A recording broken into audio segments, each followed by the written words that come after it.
The drawer. He was an easy-going man, that's what they said, easy-going, and he was. Me father had a drawer under the bench in the shed that was his go-to place, to somewhere he went for peace and clarity or just time. The drawer had divisions made from scalps of wood, divided to hold washers and nuts and split pins and plugs, roll plugs for masonry.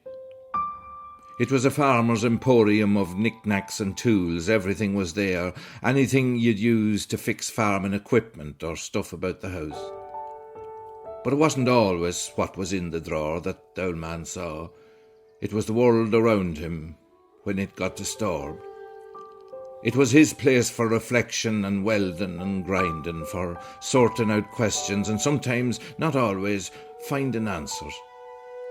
If we wouldn't do homework or crash the good car, if there was a row over football or someone let him down somehow, he'd go to the shed and he'd open the drawer and he'd start footering and figuring and scratching and banging, and after surmising he'd put all away and he'd take a deep breath and he'd have the last say. Of course he did, he was the boss.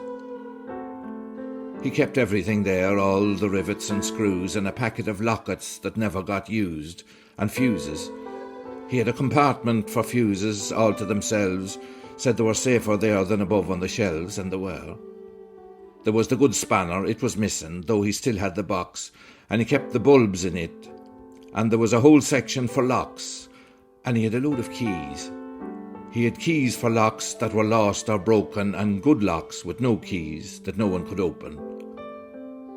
If he had a row with me mother, that's where he'd go, although it wasn't often they had a row. If there was an animal down or a friend of his died, you'd see him through the window, just standing inside at the bench by the drawer.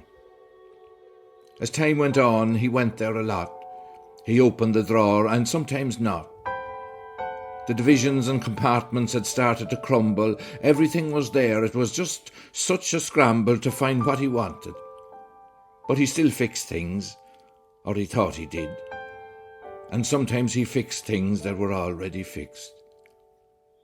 Mostly he put on his glasses, marked glasses from the pouch on the shelf, and he tidied the bench, and he tied bits of twine. And he fumbled through the drawer and said, "Oh my." All these things so precious, and he didn't know why. Such an easy-going man, or so they all said. He kept his world in a drawer, under the bench, in the shed.